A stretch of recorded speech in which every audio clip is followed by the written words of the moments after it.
Attention first responders, ready for a new challenge? You can turn your leadership skills into deliciousness by becoming a Firehouse Subs restaurant owner. First responders will receive a $100,000 cash incentive to help open their restaurant. Continue serving after service. Visit firehousesubsfranchising.com today.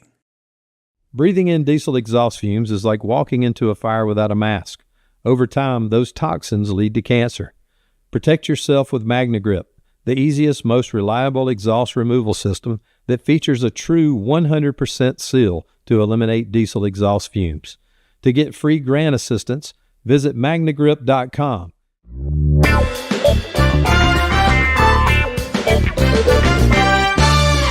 Well, welcome to the Backstep, everybody. This is Ronnie K in New York, and I'm with my partner in crime here, Tommy, out in New Mexico. Good-looking guy in the bottom. We'll get to him in a second. But, Tommy, what's cooking, buddy? So where do I begin? I mean, there's been a lot going on, and we'll get to our guest here in a second.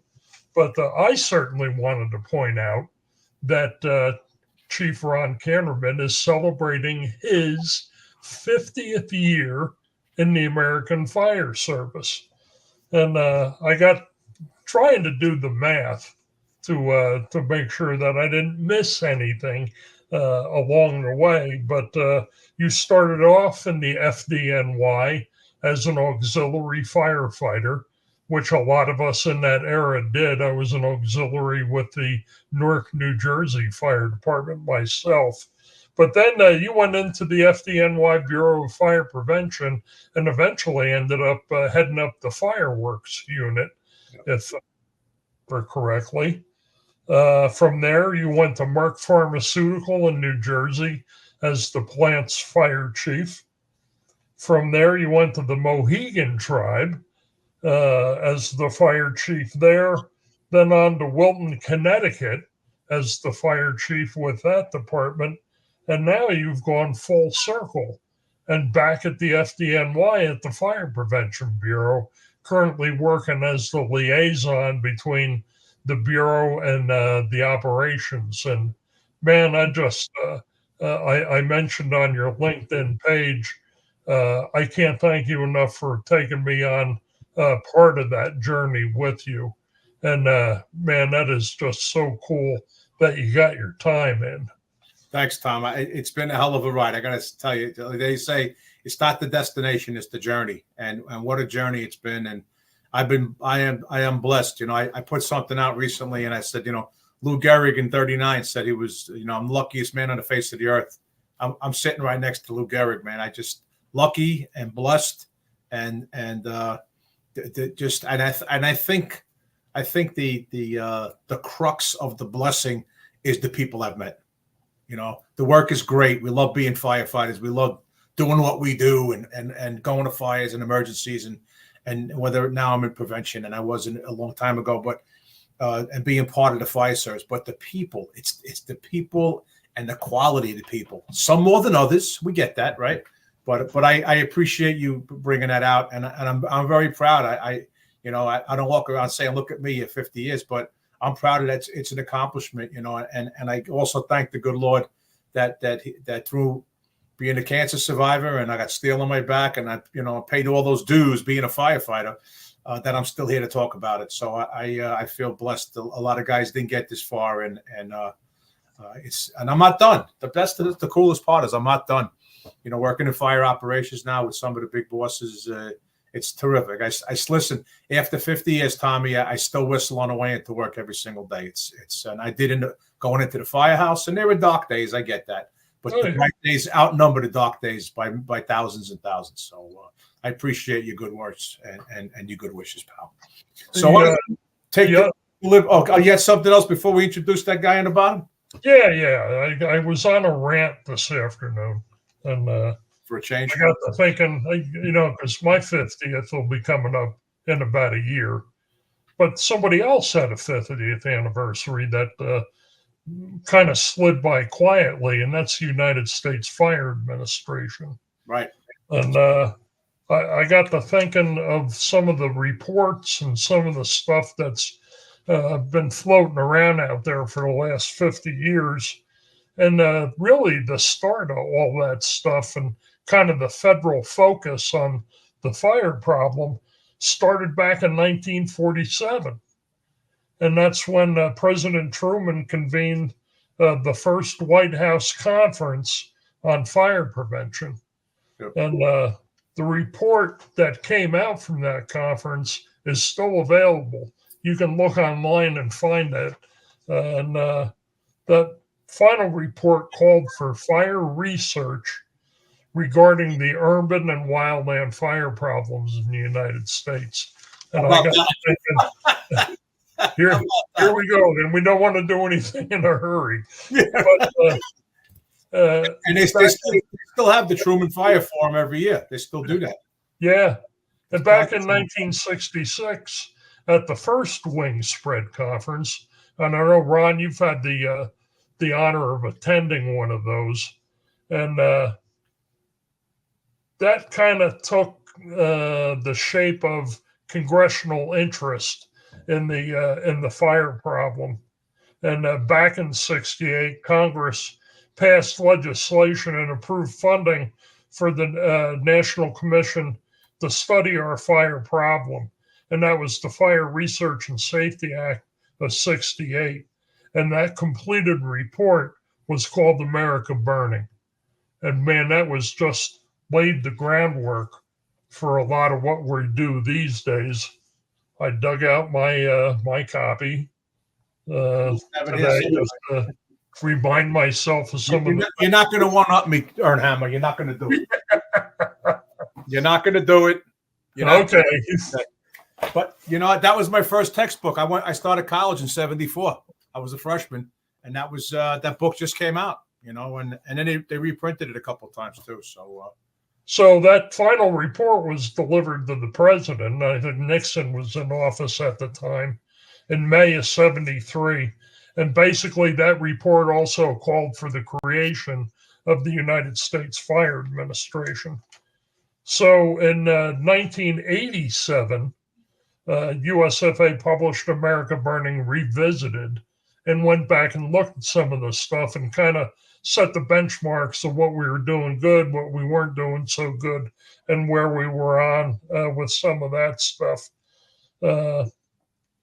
So what's going on today with the U.S. Fire Administration? I always kind of like to keep an eye on what's going on with those folks, not only because of my ties with the National Fire Academy, but to see what's going on today. And I got to say, Dr. Lori, she's been doing stuff. The U.S. Fire Administrators Summit on Fire Prevention and Control took place on the 8th of this month. And some of the things we're going to talk about tonight were items that were covered in that summit. And also, the biggie is the World Fire Congress. And through the efforts of the U.S. Fire Administration, National Fallen Firefighters Foundation, and a lot of the other organizations that are out there, I think this was the first time when fire service leaders throughout the globe actually got together and started talking about common problems and issues. And certainly thought that was kind of cool. And certainly we'll discuss some of those as I get into introducing the gentleman at the bottom of the screen. And Mike Stanley, I can't tell you how good it is to see your smiling face. You are currently the fire chief in Oshkosh, Wisconsin. And I got to ask the question. I noticed that your ARF units certainly belong to that company that's in your town. You get them for free, or we get a hometown discount. Yeah.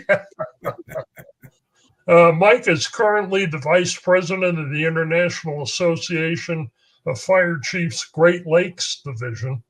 And I met Mike when he was working at Aurora, Colorado, where he started there in 1996 and worked till 2018. I believe he retired as a battalion chief.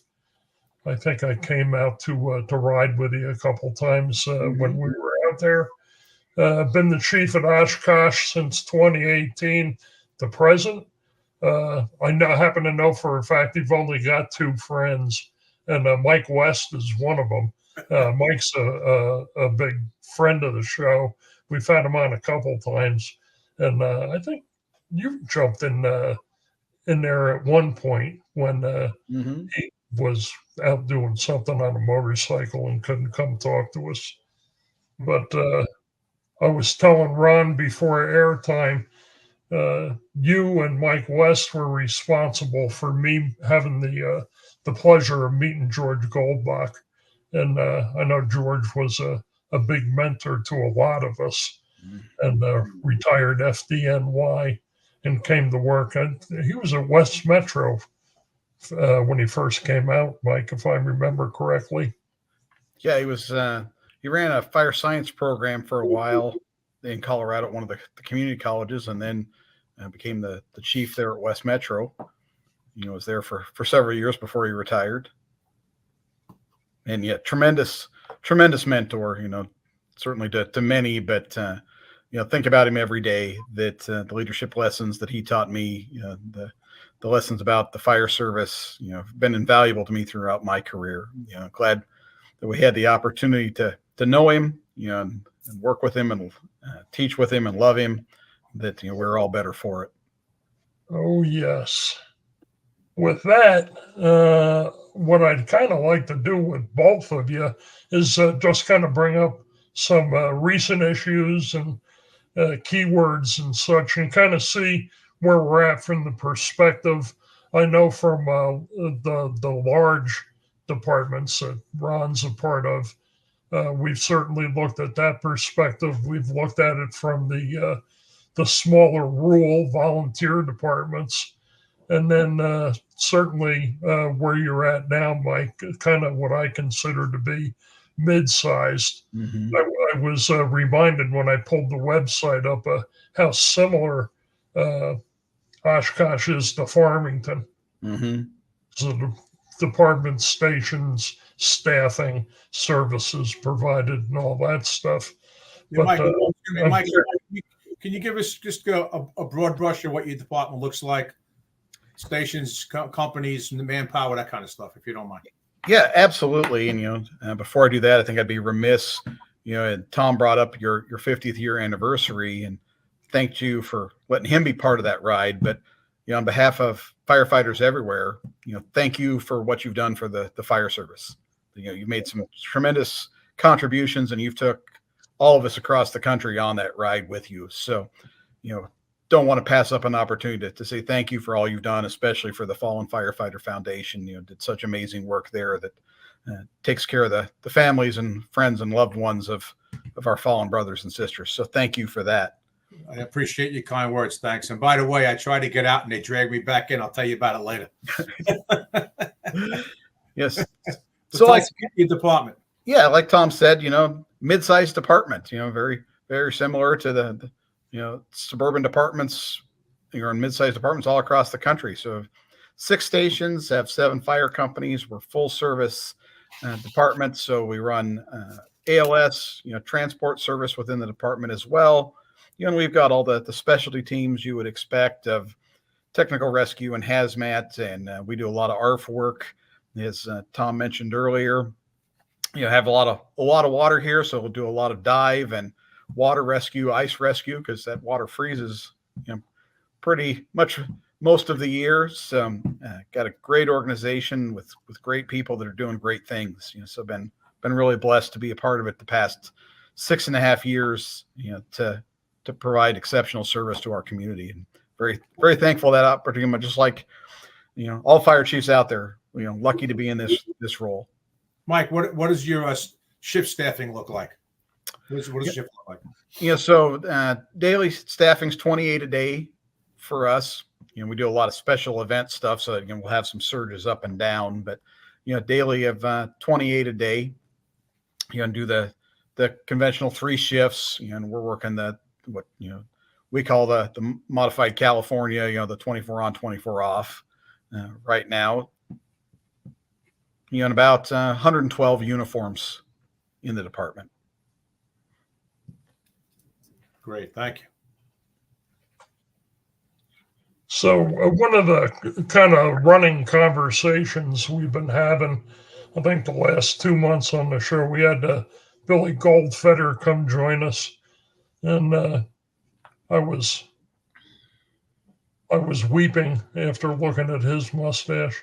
But talking about the proposed changes to the OSHA standard, and I guess my question to Mike is twofold.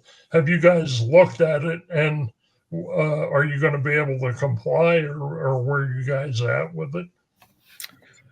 Yeah, we've looked at it a little bit as a department, but more globally, as the State Fire Chiefs Association, having some discussions with the state government about what will this look like, because we're not an OSHA state, but the early indications that we're getting are that they probably will want to adopt it.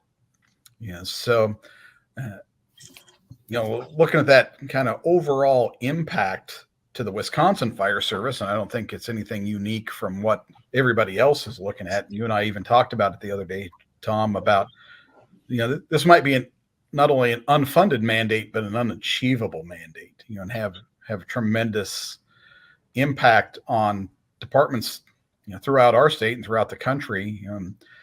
Again, I don't think we're terribly unique in Wisconsin, but we're seeing volunteer departments go out of business. That's just not a sustainable organization anymore. And now if we put more mandates on, more training hours or more costs, in particular, it just can't be supported by brat fries and, chili suppers and bingo calls, that's, and I don't think in any fire department, including mine, particularly mine, we don't have extra money just laying around, so looking at how that's going to impact us, it's, a solution that could create many more problems. I'm sure that's probably consistent with some of the discussions you've already had. One of the things that I'm trying to figure out how it's going to impact a lot of people. Obviously, the NFPA standards have been through the consensus process, but it's always really been up to the local jurisdiction as to whether they adopt them formally or not. Even if they don't adopt them formally, it's kind of the litmus test of what the standard should look like. But those who have avoided adopting those standards formally are going to be impacted by the fact that standard is now part of the OSHA standard, which you don't get a choice as to whether you adopt that or not. You're dealing with it. The conversations we've had, Billy's kind of passionate about it, and when we did the show 2 months ago with him, and we kind of all sat and agreed that while it's a lot, we've been through this before. So, well, the first thing we discussed was that everybody's fingerprints is on this. Okay, all the alphabet soup organizations were in on it. And OSHA was smart to do that, because when the NVFC or the Metro Chiefs or whoever start to raise their head, he's going to say they're going to say you had a rep on this committee, go see your rep. So they were smart to do that. Number one. Number two, we kind of reverted back to when Brunacini and company released NFPA 1500 35 something years ago. And we all said they must have lost their minds. This group of guys absolutely lost their freaking minds. And here we are 35 years later, and most departments are doing most of it. Right. Okay? So as an OSHA mandate, is it an unfunded mandate? Yeah. We're not sure how much funding it's going to take. When we kind of talked about things like medical exams. Okay. So the assumption is, and of course the word assume is bad, but the assumption is most of our volunteer firefighters, if they're working, they have health plan. Okay, whether you're driving a bus, you're driving a truck, you work in a factory, you're a teacher, whatever you do, you have a health plan, and all health plans entitle you to an annual physical. So, it doesn't have to be immediately. Doesn't have to be a 1582 physical, an NFPA 1582. But the IAFC's done a great job. They have a little booklet they put out for that, where anybody can get their hands on it and bring it to their doctor and say, can you test me on this? You know, and maybe one or two of those tests could be out of pocket. Okay, so pay the out of pocket and get it done. You know, don't you want to get your PSA checked to see if you got prostate cancer? That's what happened to me. Don't you want to see that your heart is in good shape and all that stuff? You know, and so in terms of physicals and cost, we think we have an answer for that. We don't have all the answers, but we kind of kick this around a lot, and not just with Billy, but in the last couple of months, of people I'm talking to, and you know, and it's not. I don't think it's insurmountable. You know, we got the register here. Okay, all 200 pages. Okay, and went through it and highlighted stuff, and I think that the thing that we discussed that made the most sense is not if, when they drop the hammer, this becomes law. Not if, when. When OSHA starts to visit fire departments and starts to check for compliance, even the small volunteer fire department somewhere in the country the chief has to be able to sit down with the OSHA guy and say, we can't do this in 4 years. Let's say they have a sunset date. You know, we can probably do it in 6 or 8. And OSHA's going to say, okay, just show us the progress. Just show us that you can do it. And a lot of the stuff they put in here, Mike, I think you'll agree. You know, I like to sit and talk to guys with gray hair or no hair because we're on the same page. You know, I think you'll agree. A lot of it makes sense. You know, incident command training, you know, all the stuff that, you know, there's still a lot of pocket little departments around the United States that aren't even doing it or thinking about it. So, well, that's because it's a fad. It'll never really, you know, stick. Right. So we're thinking a lot. There's not a lot that's going to require funding here, and we can do most of it. And I think that the OSHA will be amenable to hearing from whoever they're going to hear from. Even a guy like you in a mid-sized city. Say, listen, I can't pull this off in 4 years, but I could probably do it in 8, you know, and we'll write up a plan and we'll show it to you. And so I think if we're reasonable, they're going to be reasonable too. You know? Well, and I like that you brought up NFPA 1500 because that's exactly what I was thinking of too. That, you know, who among us is 100% compliant with that 35 years later? You know, you're not going to find many departments that can say they're 100% compliant, but over those 35 years, has it made us better? You know, absolutely. You know, has that rising tide lifted all of our boats and made our firefighters safer, you know, have longer, healthier careers and longer, happy and healthier retirements, and, you know, cause us to be able to be better prepared for emergency? Absolutely.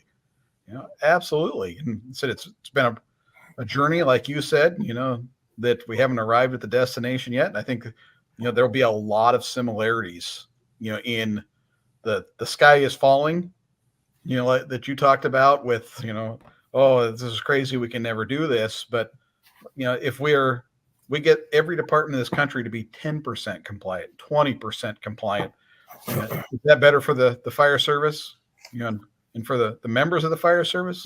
Yeah, probably is. Yeah, and listen, any improvement is a good improvement, right? I mean, think about it, you know, so we'll take it, you know, we'll take it. And it's a lot of the programs, whether it's 1500 or the 16 life safety initiatives the fallen firefighters came out with over 20 years ago. If you look at the stats, very few of our firefighters, with some exceptions, are getting killed from trauma at the fire ground. We haven't really improved the fire ground, you know, through air management, through situational awareness, through crew resource management. I mean, there's a lot of stuff that's coming down the pike the last bunch of years that are a result of a lot of people putting in a lot of hard work, and it seems to be working. It seems to be working, you know. So it does Oshkosh, Wisconsin. Are you working on a plan yet? Are you looking at it? Are you wallpapering the toilets in the fire station with it? You know, what are you doing with it? You know, like I said, we're looking at it, you know, waiting to see what the state really does, you know, right, and what sticks, and, you know, not to be egotistical or, you know, to brag, but, you know, hey, a lot of these things we're working on anyway, you know, incident command, is not novel to us. Right. How do we keep our firefighters healthy and safe, and provide them with information? Like you said, I want you to have a physical to see if there's something we can identify early on and maybe correct that or arrest that issue before it gets life-threatening, or debilitating. So, a lot of the things that they're saying, hey, you got to do this. Well, we're already doing that. We're already have plans to do it. So, I think it's part of it is departments will discover that, hey, we're doing a bunch of this stuff already. Mm-hmm. Self-discovery. It just, I've got shades of the flashback of when 1710 and 1720 came out. And that was going to be the end of the free world. We're going to shut our doors and go home because we can't do this anymore. I was wondering, Mike, if the Wisconsin fire chiefs, or if you have county fire chiefs, whatever you have they taken a position yet, an official position, or it's right now it's wait and see? We have the county chief associations, but ultimately we have the state association.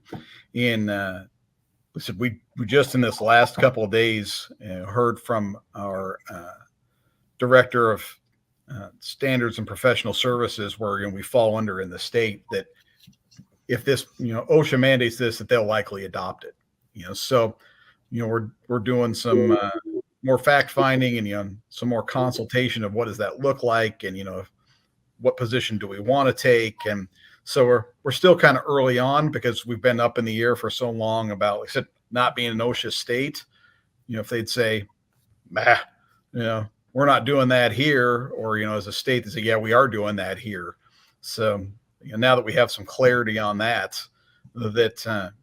gives us a little more insight into what position that it could be a reality. Yeah, and you know what? It gives you guys an opportunity to be proactive with this thing and to start working on it.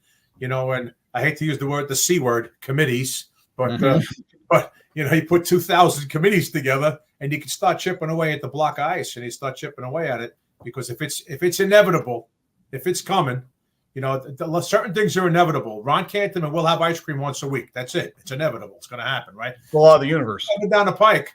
If it's coming down the pike, then you might as well jump on the wagon and start chipping away at it. That exactly makes sense. Yeah, cool. Very cool.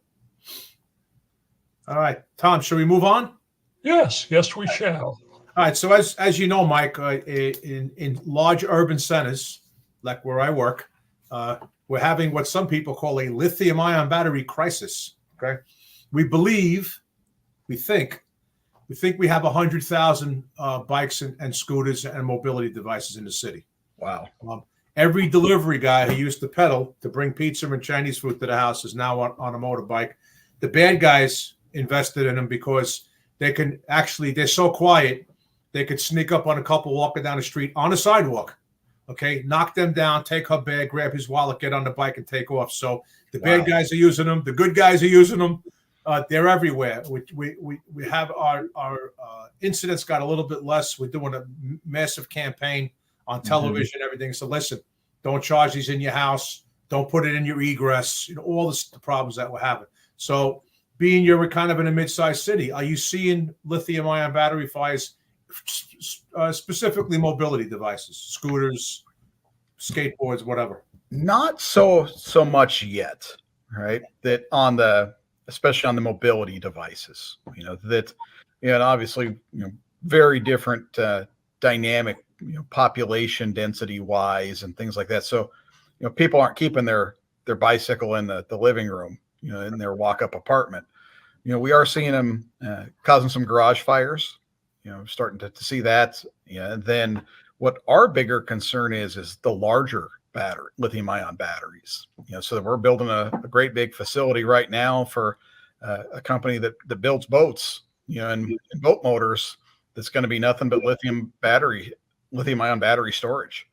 Right. So we're more concerned about that bigger scale of, now I got a warehouse full of them, and seeing things like that in our commercial and manufacturing than what we're seeing right now in residential. But no doubt it's coming. So, Mike, that 4 tons of batteries you're talking about, is that to power the facility to build the boat motors, or they're actually going to drop these batteries in the boat motors to make the boats go? Yeah, they're going to drop the batteries in the boat motors. Okay, so you'll have a big storage issue. Yep. We have large storage facilities going up also around the 5 boroughs to help power the grid. Wow. Yeah. In fact, we just got a set of plans. We just got a plan. They're going to build the first wind farm in the Atlantic, and the juice coming off the fans is going to come right back to a substation in Brooklyn on the waterfront. Okay. To put juice into the substation. So we're working on that now and seeing what's good and bad about that yard. Okay, it's another one of our industrial yards we're taking a look at. But most of the chiefs I've talked to around the country with this battery issue, it doesn't seem to be critical mass yet.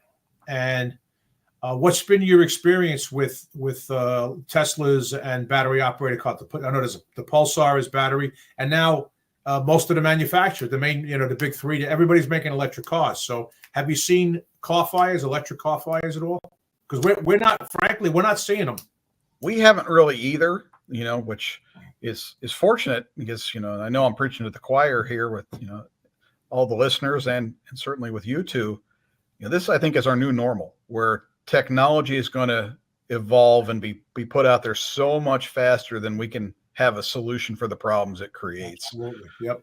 So we've bought the blankets, and those may or may not work. We've done the set up the contract with the towing company to take and dump it into the holding tank, for the several days that they recommend, right? And looking at all the different, the turtle nozzle and those different things that are out there, but there's no sure thing. All these great ideas that people are coming up with, cause this opposite reaction for us in the fire service.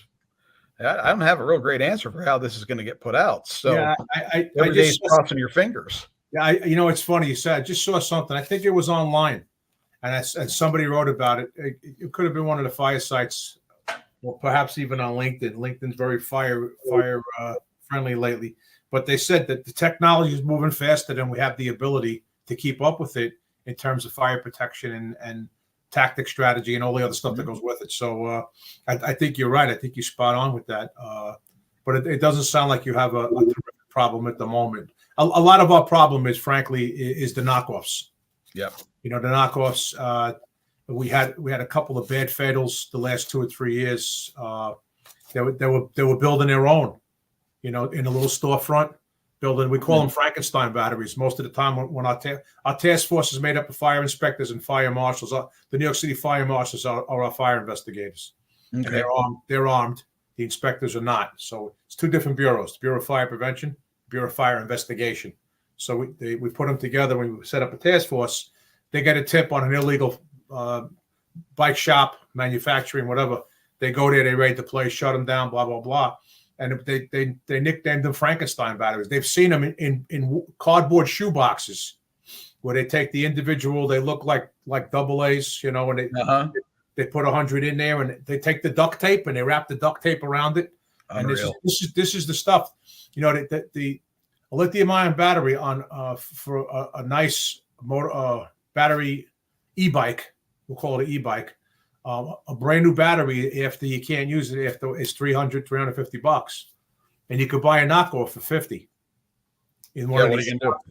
Or even online, So the guys that are using those bikes, the bulk of the 100,000 bikes, these are working guys with a wife and 3 or 4 kids living in a project somewhere, trying to pay the rent, delivering pizzas, and he's not going to go for a $350 battery if he can get one for $50. So that's kind of the issue we're up against now. But it doesn't sound like it's too much. Tommy, you got tough subject number 3 for Chief Stanley here? Just talking about grant funding and some of the monies that are out there. Mike, what's your department doing in the way of applying for and utilizing grant monies? Pretty much the full spectrum. The last few years, we've done pretty good with AFG grants. That unfortunately we applied for an AFG grant this year, and unfortunately weren't funded, and also applied for a SAFER grant and weren't funded. So I went 0 for 2, and like you all know, you can't win them all, right? That there's so many departments out there, so much need, and only so much funding to go around. That so we do a lot of smaller grants, and I've always been a believer, look for that low hanging fruit, so those $5,000, $10,000 grants add up, and that's really how we can get those extra enhancement type of things of, some of the nice to haves, the new things that you don't have in the existing budget year to year. How do we get that? Well, look at those local or smaller grants.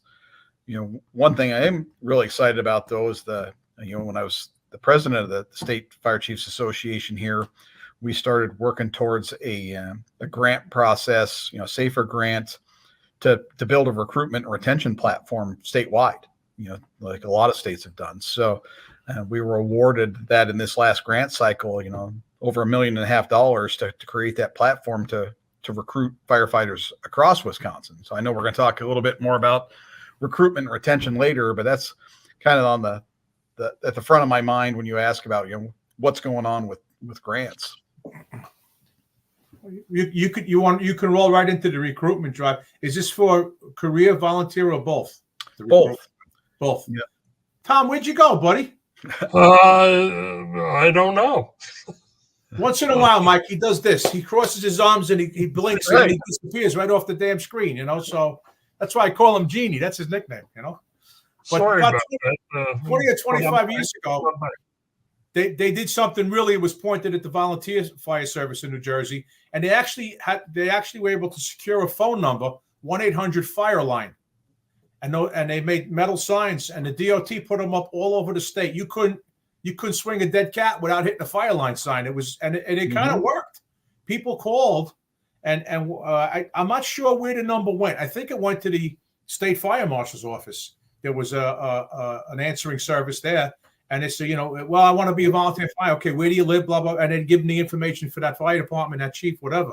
So tell us a little bit about your program. What you guys are doing in Oshkosh? Very very similar. Just be modernized, of instead of a telephone number, it's all a website portal. Of course. You move into an area and say, I think I want to be a member of the fire department here. Type in my address. It's going to pop up. Here's the fire station address. Here's the contact information. Submit an information request. They'll follow up with you. That so it creates that statewide gateway portal into the fire service, and same thing, do billboards and, marketing campaigns. And then the part that I think is going to be so cool is not only will, it drive people into engaging with their local fire department, but also, people that come through that portal, the department will get the grant money to pay for the 1582 physical. Wow. They'll get, grant money to outstanding. To pay for the protective ensemble, because how many departments are struggling with, well, I sure like to bring on members, but I can't afford to put them in turnout gear. Yeah. What's an ensemble these days? About $3,000 without a mask. Without a mask. Yeah, $3,000 to $5,000. So $3,000 to $5,000. No kidding. So when you're looking at, I want to bring on 10 volunteer firefighters or 10 paid firefighters. Big money. That's a hit. Yeah, I'll give you an idea for your campaign. If you're gonna create a website, just have them do www.iwannabeLikeTom.com. Okay, and that should do it. I think that'll just do it. That'll break the internet. That's what I'm saying. They'll be overloaded in a moment. Crash the web. I actually found that website that you bring it up and said, you have reached the end of the internet. Now get back to work. I love it. So on our list here, Mike, is we have the impact of the wildland urban interface. Is that something that you deal with? The in Oshkosh? I'm not familiar with the demographics. Right. Yeah, fortunately, no. That was one of the real appealing things about coming here. So, you don't do wildland, great. Because I was an urban firefighter in Aurora, Colorado, where I spent the bulk of my career. So we don't do a lot of it. It's too wet, too cold, most of the year for stuff to burn like that. Right. We do have some parts of the state, but not as a big a deal as when I was in Colorado. Obviously that was lots of wildland urban interface and just lots of wildland fires, catastrophic fires in Colorado. So, another challenge we're all across the country facing of where are the resources going to come from? And people are building their multi-million-dollar homes in the middle of a forest. And it's not just that. It's you look at speaking of Colorado, the fire they had there year or two ago where it burned a whole city down. That's who would have ever thought that would happen? When you're burning down big box stores because of what started as a wildland fire and becomes the modern day conflagration. So I don't think any of us are safe, except even though we don't have a forest, houses in the forest and things like that.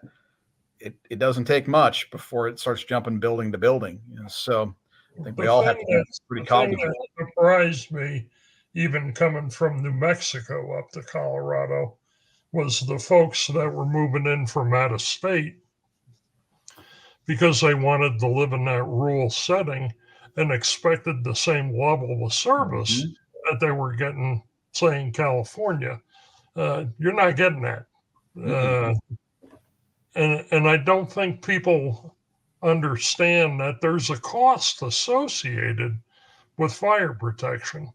And there's two ways that's going to get paid. One is you're going to see your property taxes having to cover fire protection to a level that you want it. And if you don't want it, your insurance company is going to say, your fire department is non-existent, so you're an ISO class 10, and bend over because here comes Liberty Mutual or Allstate or State Farm or somebody that's going to charge you if they will give you insurance at all. And you're going to pay Peter or pay Paul, but somebody's going to pick up the cost of your fire protection. Yeah, a couple of things I want to touch on when you said that. I want to take us on a sharp right turn into hurricanes, but I've got a close friend that lives in Tampa, and he said, you were talking about insurance, that's the deductible $16,000. For his homeowner's insurance. So, I think we're going to see exactly what you're saying of, hey, you've got an incredibly high deductible, or we just won't insure you, period. Yeah. You can't have it. And, I know we're talking a little bit specifically about WUI, but you're so accurate of, so many people want to get out of the city, live, with neighbors further away and not pay all these taxes. And, they move out of a metropolitan area and they expect those same exact services. If I want a 4 to 6 minute response time with a full alarm complement, ALS ambulance with, 3 paramedics on it. And, I want a hazmat team and, whatever I may need for my business or home in that rural area. And it's an unrealistic expectation. Yeah. We had, when I was in Connecticut, Mike, before I went back to the city, I worked in a little town, about 30 square miles, about 20,000 people, upscale. It was in Fairfield County, Connecticut, upscale town. We had a downtown area that was hydranted, uptown where the 5, 6, and 8,000 square foot homes were. No water up there. We used to bring our own. But I had couples move into the neighborhood, and then we'd find out. We'd send them a welcome package, a fire safety package, and we invite them to the firehouse. And they normally come. They come with the kids and all. And I say, "Where'd you move? Where'd you come in from?" Most of them came from New York City. We were like 20 miles out of New York City. I said, "You need to understand this right off the top." I said, have the fire department ever come to your house? Most of the time they say no. Have you ever seen a response? They say yes. I said, a lot of fire trucks, a lot of BRTs running around. And yeah, we lived in a high rise in Midtown. You know, somebody burnt the stuff dinner. So we looked out the window. There were like 9 trucks out there. I said, you're only getting 3 and you're only getting 6 guys. Yep. 3 trucks, 6 guys, 2 guys on the truck. They looked at me like I have 4 heads. I said, that's got to be I said, we're calling other towns. I said, we got a great mutual aid system. It takes those guys 12 to 15 minutes to get here. So initially, it's my 6 guys, and they will do everything humanly possible to get you and your kids out of that house. After that, we'll do the best we can to save the house. So you lower your expectations is what I told them. And that's fair. You have to be fair. Like, you know, for a long time, we haven't really been honest with our constituents in a lot of places, you know, and I'm not picking on the volunteers. I did volunteer service 15 years, but a lot of volunteer fire departments, they're not even getting out anymore. You hear it on the radio. They tap them out once, twice, 3 times, 4 times, going over the low band, right? They're not getting out. But yet when they go to disband the company, or they go to hire a couple of guys for at least a day crew or something, the guys that are left, they're freaking out. Like, what are you doing? You're ruining a 100-year thing. I get all of that. But during the day, if people are trapped in a house, they're going to die in their house. So you got to make a move here, guys. You know, so and getting we got off the track a little bit, but getting back to, you were talking about WUI and everything. The weather is the factor today.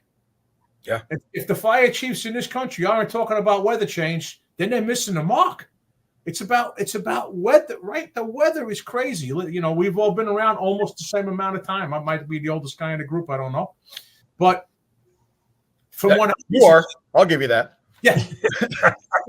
So since I was a kid, I'm here in the Northeast. We had 4 seasons that were defined. You know, it's 12 months. Each season was 3 months. You could almost draw a line on the map when it was going to snow, when the sun was going to come out, when it was going to melt. You know, not anymore. Not anymore. In the dead of winter, we're getting 70-degree days. In the summer, it dips down. It rained for 3 months. It rained April, May, and June, or May, June, and July. It didn't stop raining for 3 months. We never had that. And now with the hurricanes and the storms, it's just so. If we're not talking about the weather as a service, we're missing the mark. We're missing the mark. You know. Well, no, it's got such an impact on everything we do, not just the wildland urban interface. Sure. And you know, the summit back on the 8th, I was able to tune into a couple of different presentations. It was pretty much an all-day event, but they had the smartest man I ever met doing the presentation, Dan Madrikowski. And Dan talked about the impact of weather not only on wildland but structures. Yeah, absolutely. So Mike, is your city prone to flash flooding? Do you have rivers? Do you have lakes? I mean, any of that stuff? Is that an issue for you guys? We sit right in the middle of a great big monster-sized lake and a river. And fortunately for me, well before I got here, we had some catastrophic problems with flooding. And the city really took a proactive approach on stormwater and retention and all those different components, so that we've been lucky that we don't. That other neighboring municipalities have. So we've had to send relief to them and rescue boats and things like that. But I've been very fortunate that we haven't had the flash flooding. It's not that it's impossible. It can happen, but I said we're in a pretty good way municipally. But I want to kind of circle back to what you're talking about with the weather and what's in the summit and those things.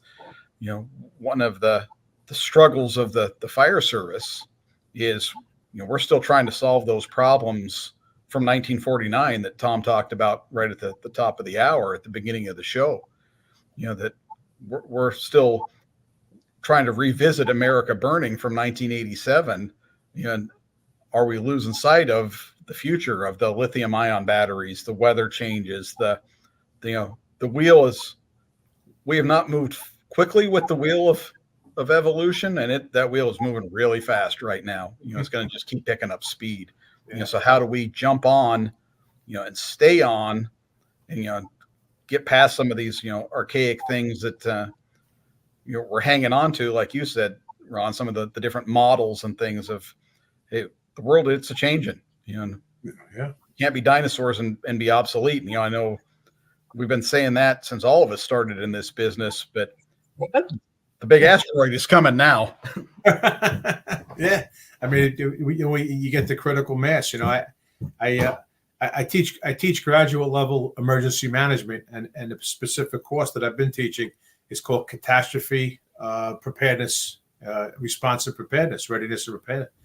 And we don't look at the average hurricane. We look at the San Andreas fault, and I tell my students, there's no mutual aid coming. It goes across 27 states. There's nobody coming to help. Everybody's going to be down in the ravine, and we're going to be in the crevice together. So now what do you do? That kind of stuff. So we look at big stuff. Up until 4 years ago, we talked about the pandemic of 1917, 1918. Now they have the new pandemic that they talk about. I refuse to talk about that in my class, by the way, because we lived it. It's like I'm sick and tired of it. So, right. But with all of that, there's a lot of big things upon us that we really have to take a second look at. I couldn't agree with you more. Tom, you got another heart-pounding subject for this man? I know he's dying to hear the next one. Recruitment. I think I'm seeing stuff I just don't understand. When I was testing on the East Coast as a young man, thousands of people lined up to take the tests. Now, the guys I talk to, it's like, we can't get anybody to want to come to work. Yeah. What happened? And Mike, are you running into some of the same issues with your hiring practices? Yeah, heck yeah. That have to spend a lot of time in this recruitment space, and I don't want to be the negative Nelly, because I love the fire service, right? But there's a few things we've kind of been asleep at the wheel on. For too long we relied on passive recruitment. I put a sign out front, help wanted, come join the fire department. And that's for volunteer and career, that we're the fire department. People want to gravitate towards us.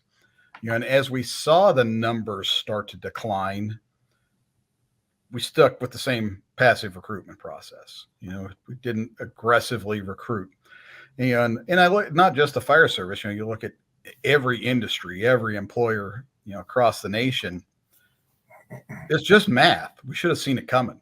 Our workforce is going to age out. It was predictable. But now we're battling for that talent. And, we didn't create that conveyor belt or that pipeline. And, right now I think times are too good. We all worked through the .com era where, you couldn't get anybody to come work for the fire department because, hey, I can make, $80,000 a year in my pajamas designing websites. There's too many jobs, so, hey, security, recession proof, not going to get laid off, going to get a pension. Those things aren't important right now because it's so good.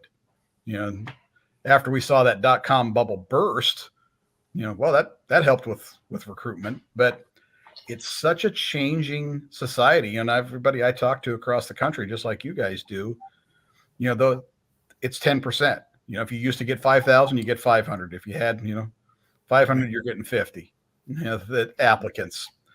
I tell this story all the time of, had a young fella here in Oshkosh that, every day, all day, he put up his lemonade stand and was, out there selling lemonade. I said, man, that kid's got initiative. All right. That's who I want to recruit. So, I load up the fellas, okay, get in the truck, let's take a crew over. I'll buy you lemonade.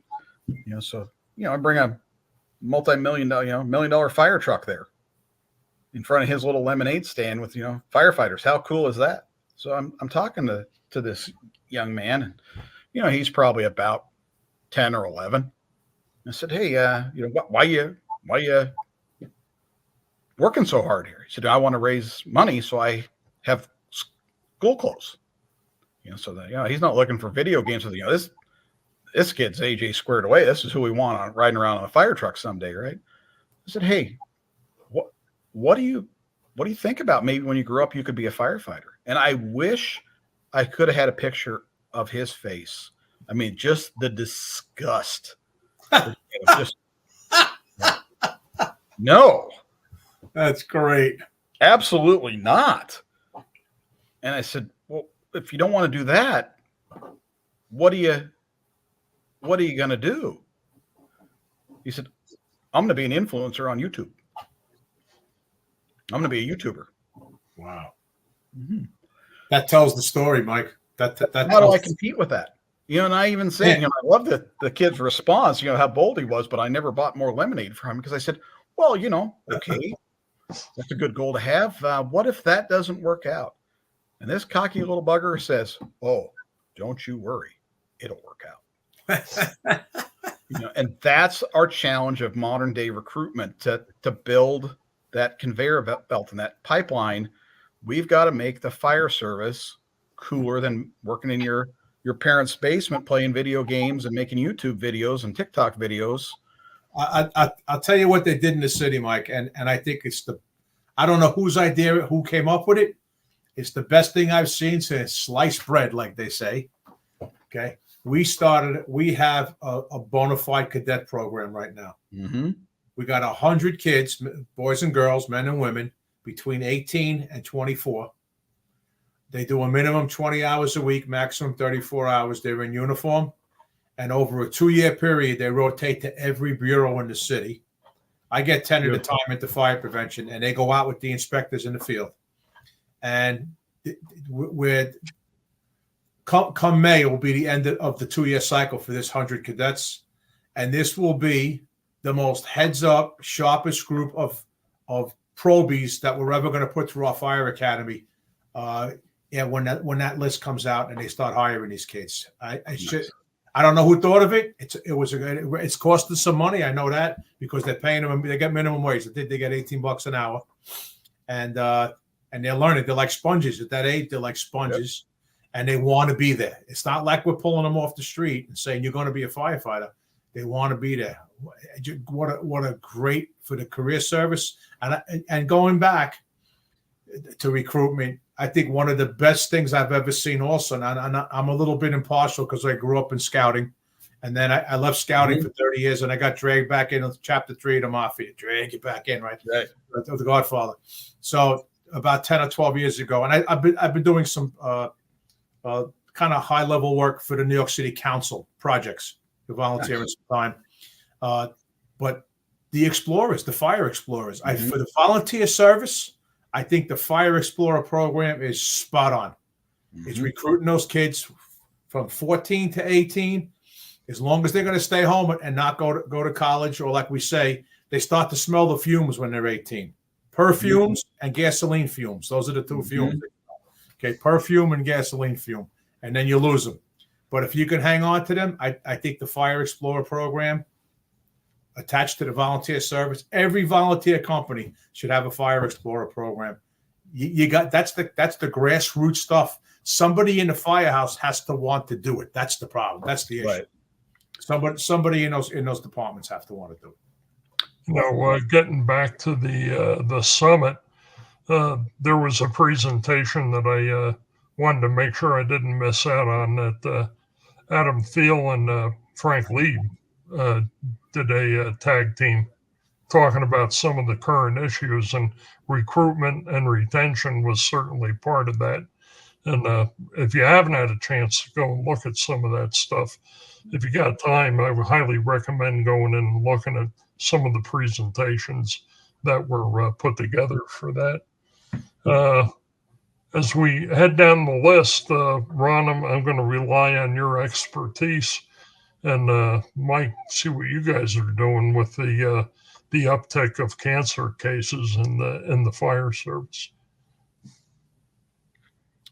Yeah, that we've taken a real active role in cancer prevention, and we've been pretty fortunate, that we've had several in my tenure here, several retirees battle cancer, but we're not seeing the tragic, 30-year-old with cancer, still on the department. But, so one of the things we did, we brought a firefighter out of Ohio that, has a program where he'll come in do some education for you, and evaluate all your policies, look through your stations, all that kind of stuff of, hey, what could you be doing better? And it was really eye-opening, the things that, you smack yourself in the forehead and go, duh. But like, we don't have pop machines in the apparatus bay anymore. We took out all the water fountains in the apparatus bay. What are those small things that you can be doing to change up some of those, exposures? And we've gone to the better firefighting hoods, having our gear commercially laundered. We've got saunas in the station, putting the wipes on the rigs, so they can, you come out of that fire, you can at least, get some of that crud off of you.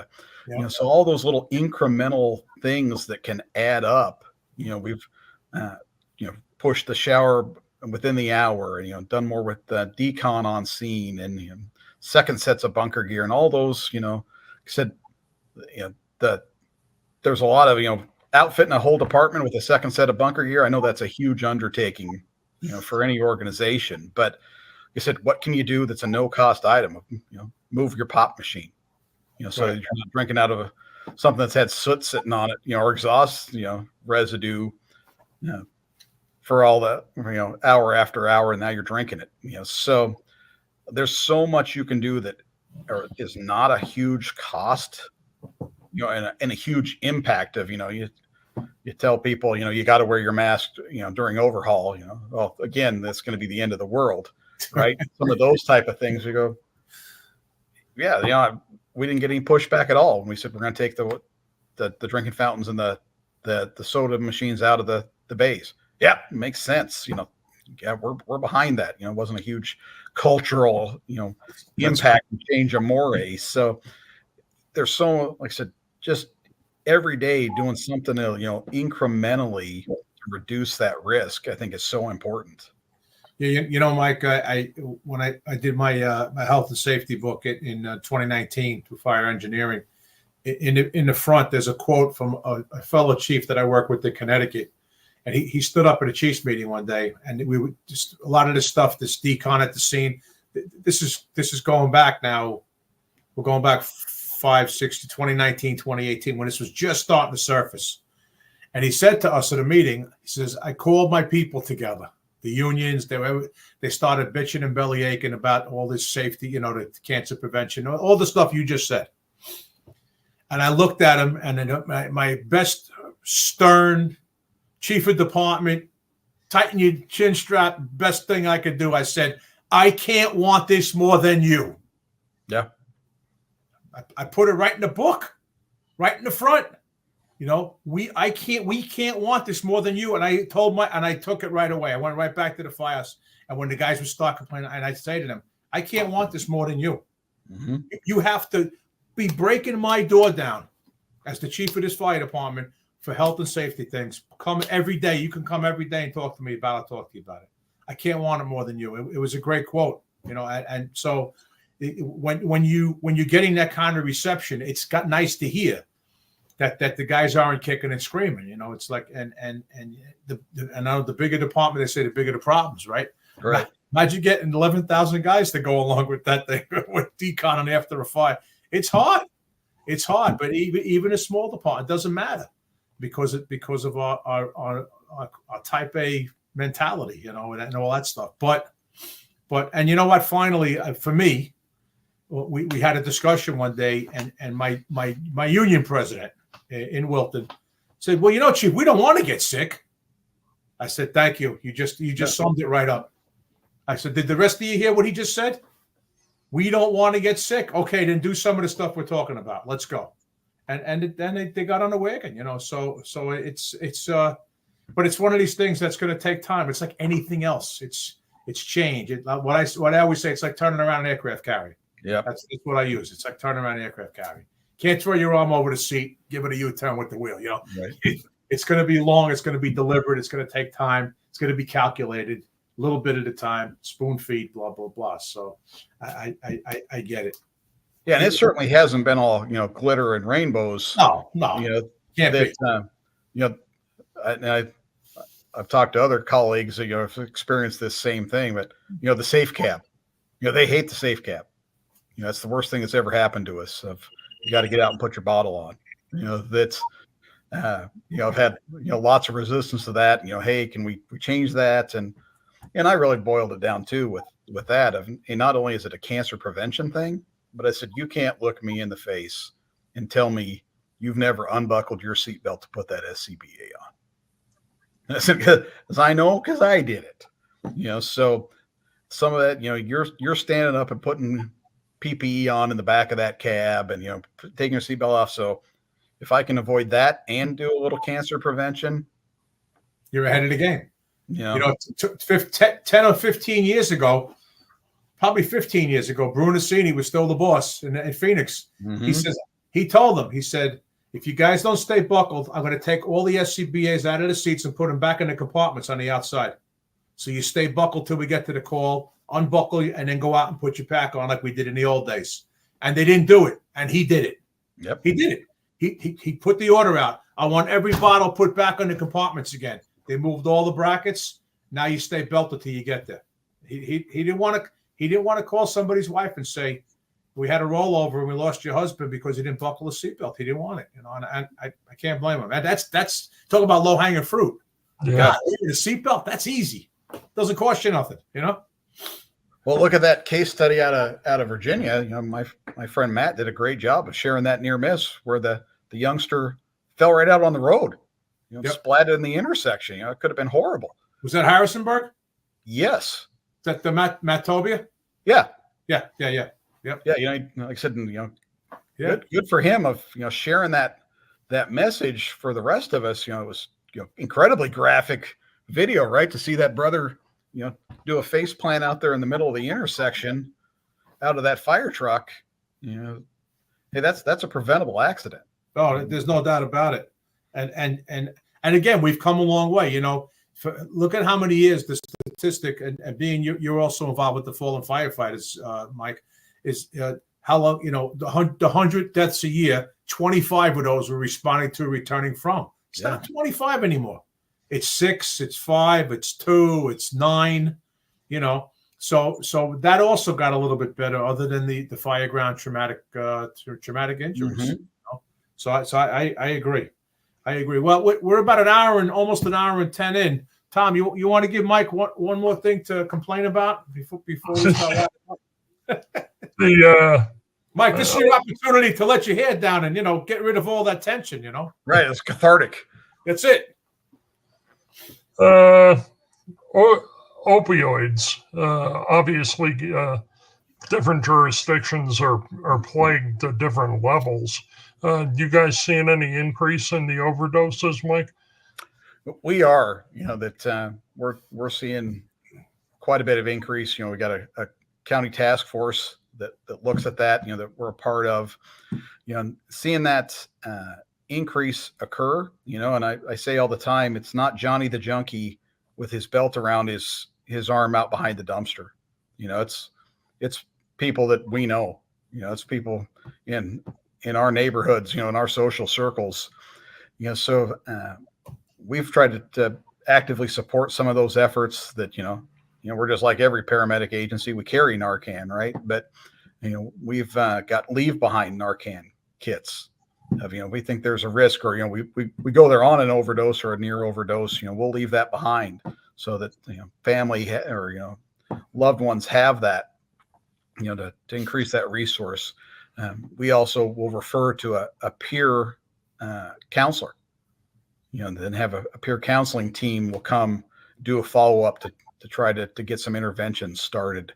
But, that is I think we're on the tip of that iceberg of, where this could head, across the country. And, we all got to get ahead of it, and then I think that's really part of the big evolution, where we're at in the fire service and where we're going, is more of this risk reduction, human services, social service type of niche, where, we've always stepped up into the gap, right? Whether it was hazmat or weapons of mass destruction or EMS, technical rescue, you name it. I think that's our our future is, and you see so many pilot programs around the country, not just with, issues with opioids and overdose, but homelessness and super users. And, we got to figure out a way to address some of those social services to reduce our calls, to do what's best for the community. So I know that's a long answer to your question about, are we seeing the overdoses, but yeah, absolutely we are. Yeah, we're in the city. We have an EMS program now called Be Heard, but it's just the letter B. It's Be Heard, and it's an acronym. And we have the social workers traveling on the ambulances with our medics. So when they get to either someone who has mental problems or even a drug problem, there's a social worker. And I'll tell you, that's been a very difficult ride, because our medics and our EMTs, they have their procedure and their protocols and what they do with that patient to kind of scoop them up and get them to the hospital as fast as, and the social worker wants to sit and talk to them for a half hour, while they're going through the crisis. So that's been a real difficult. I give kudos to our EMS people, boy. They're really, really working it. I talked to a boss who was in charge of that Be Heard recently, and she was telling us about all the problems that they're having, but not like they got the gloves off with the social worker kind of problem. Right. But it's the manner of thinking. It's the manner of thinking. It's training. It's all of that stuff, But I think that we're heading in the right direction too by getting that social worker maybe onto the ambulance to kind of help level that playing field a little bit. And it's worked. She says that there's been a lot of cases where that social worker kind of intervenes, and says, listen, the best thing for you right now is to let us get you to the hospital and blah, blah, blah. And they use a little psychology and do whatever they do. And then the medics get them on the bus and they're on their way. So, but that's, years ago, they were talking about what the hell do they call it? Not paramedicine. I guess they call it paramedicine. Community paramedics. Community paramedicine. Yeah, where the old lady can't get out for a flu shot because she's 92. So the medics stop by the house and give her a flu shot. That kind of stuff. And I think they built a fire station somewhere in California that's attached, and they built it all at once.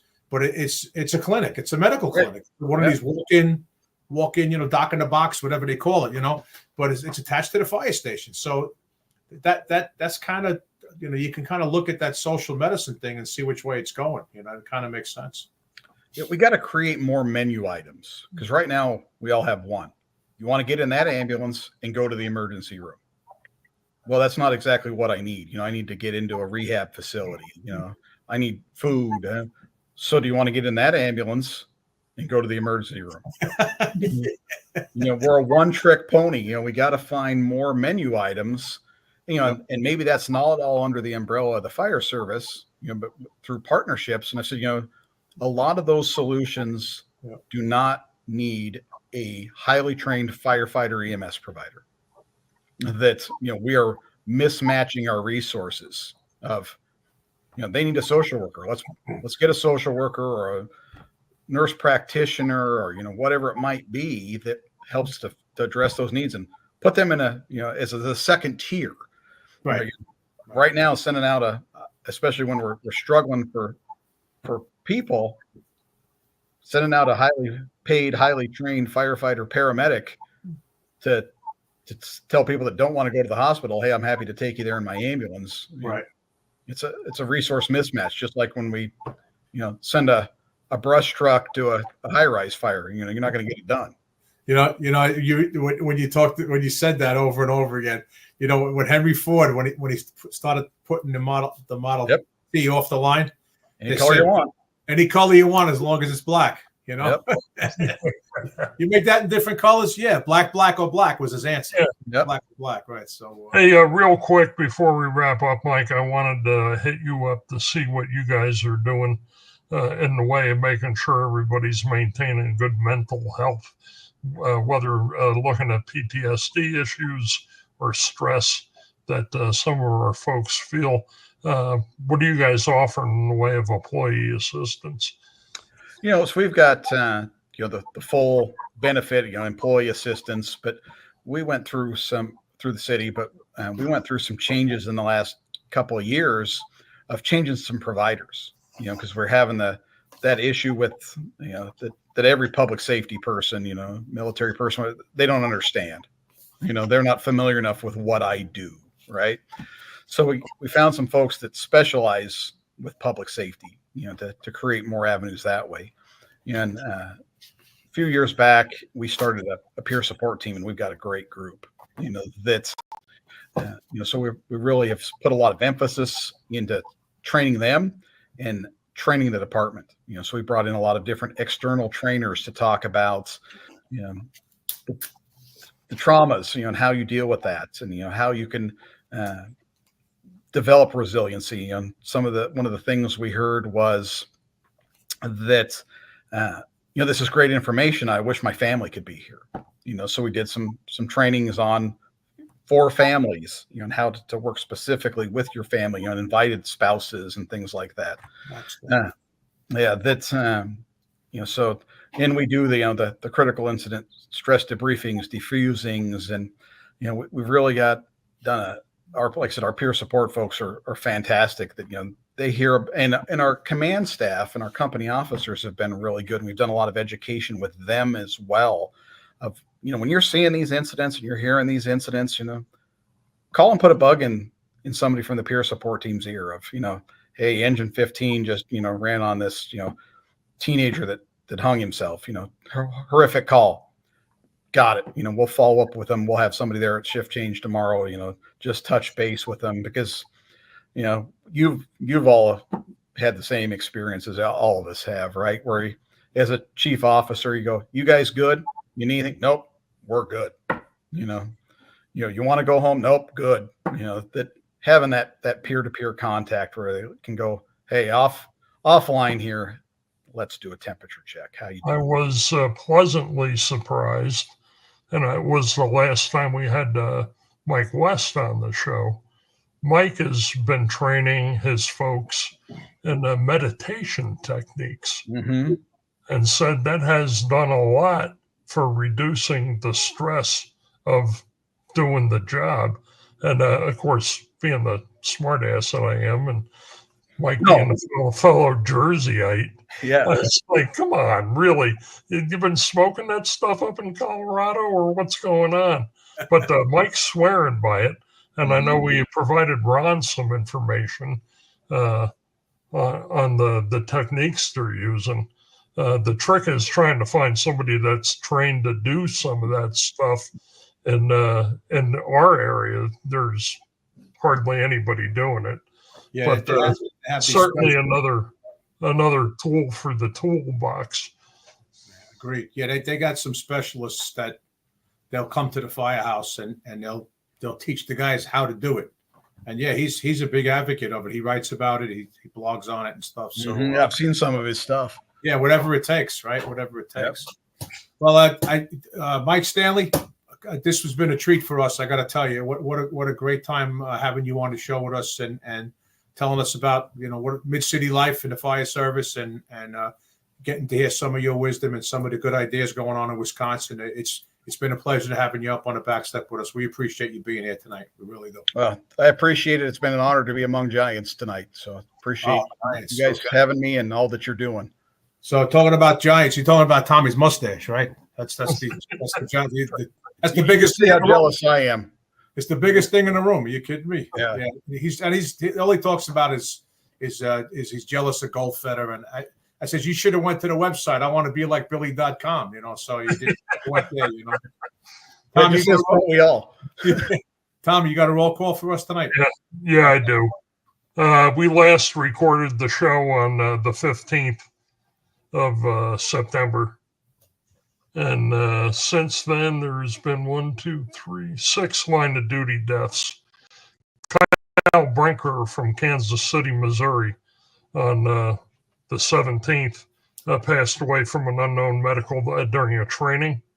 Timothy Hall from West Sacramento, California, on the 23rd, an unknown medical also at a training. And the next 3 are unfortunately all storm related. Cale Bodie from Saluda, South Carolina, on the 27th, a tree struck their apparatus. It took out him and Chad Satcher on the 27th from that same incident. Back on the 27th as well, Leon Davis from Blackshear, Georgia, passed away when his fire department pickup truck was struck by a falling tree. And Jason Gould from Brockton, Mass, back on the 8th, finally succumbed to injuries that were occurred at a fire back in 2016. Again, we ask that you keep their family and friends in your thoughts and prayers, and heed the lessons that those who have gone before us have left for us to follow. Ron, Mike, thank you. It's been a pleasure. It's been a great show, and love seeing you guys. Same here. Thanks again. So we'll do our usual. We'll sign out and tour up on the Backstep next time. And we please join us again. Be safe, slow down, buckle up, eat right, eat light, stop for red, use your head. Watch how you drive, arrive alive, hug your wife, hug your kids, hug them tight when you say goodnight. So with that, we'll say goodnight, feel good, stay well, and be safe. Good night, guys. Thank you. Attention first responders, ready for a new challenge? You can turn your leadership skills into deliciousness by becoming a Firehouse Subs restaurant owner. First responders will receive a $100,000 cash incentive to help open their restaurant. Continue serving after service. Visit firehousesubsfranchising.com today. Breathing in diesel exhaust fumes is like walking into a fire without a mask. Over time, those toxins lead to cancer. Protect yourself with Magnegrip, the easiest, most reliable exhaust removal system that features a true 100% seal to eliminate diesel exhaust fumes. To get free grant assistance, visit magnegrip.com